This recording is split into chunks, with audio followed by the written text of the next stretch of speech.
Do you have limited time to get your commander games in? I've got the deck for you. And this one? It's for the birds. Let's check out Rendmaw, Creaking Nest. 5 mana 5/5 with Medicine Reach. When it enters, or whenever you play a card with 2 or more card types, each player gets a tap 2/2 bird creature token.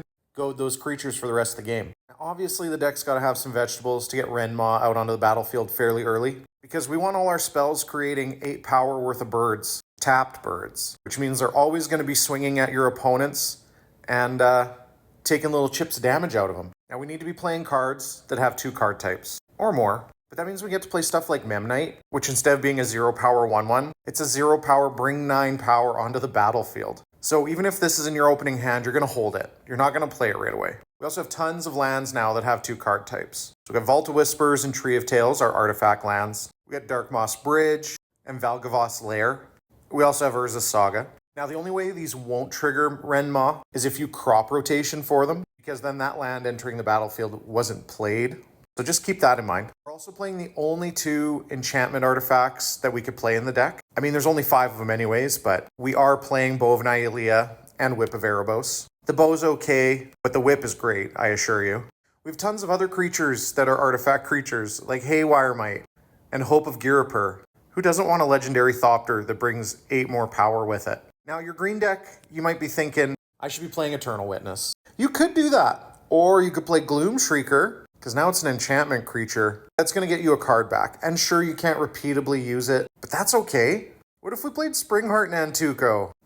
Maybe we could bestow it onto our Gloom Shrieker and start bringing stuff back. Oh, and it's an enchantment creature, so that's nice. Now, I went digging for some unique artifact creatures. We've got Edie, Lonesome Eyebot.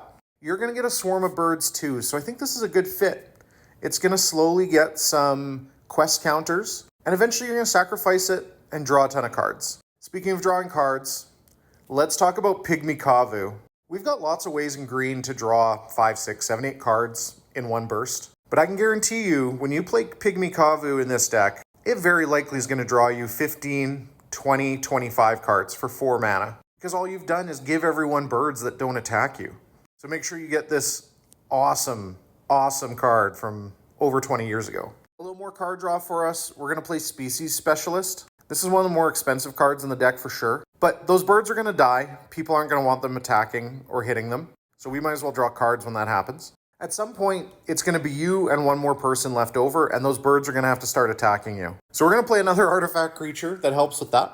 In Platinum Empyrean. My life total can't change. That's easy. Maybe you want to try and win the game, and we've got cards for that too. First up, Graz, Unstoppable Juggernaut. Other creatures you control have base power 5/3 and are juggernauts in addition to their other types. Let's turn all of our birds into 5/3s. That's a great trade in my opinion. We also get to play this weird version of Fireball, or at least it's Fireball in our deck, to all of our opponents with Wingstorm. Deals X damage to each player, where X is twice the number of creatures with flying that player controls. We can definitely set up a spot where we have almost no birds and our opponents take a ton of damage from all of the birds they're holding on to. One of the themes of the deck has to be multi-typed spells. So we're playing Eldritch Immunity, which also, for its overload cost, makes all of our birds unblockable. Because we're just going to give all of our birds protection from black. Again, we might get to a spot where it's 1v1 and those birds have to attack us now. Well, why don't we play Raking Canopy? Those birds will have to attack us because they're goaded. And they'll just take 4 as they go away. Hopefully we still have a draw engine in place and we'll just pick up some extra cards along the way too for our troubles. Okay, let's talk about 2 more cards. First one is Bobula Saga Night Witch. And when you saw Rendmaw, you probably were thinking, well, isn't this Bobula Saga with a few more steps? Sure, but that Night Witch does not give you birds. But it definitely goes in the deck, and we can start sacrificing, like, you know, an Ornithopter and a land, and draw 3 cards, have our opponents lose 3 life. You know, good stuff for minimal investment. And finally, let's talk about Reap.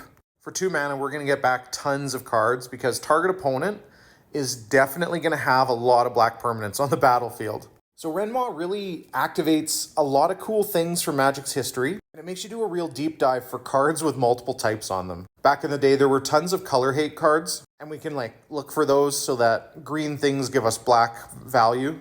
And we get to search through the kindred spells, the artifact creatures, the enchantment creatures. There's just so much really cool stuff here. Now, obviously, we got a full deck list for this. check it out in the comments. Go share some birds with your friends.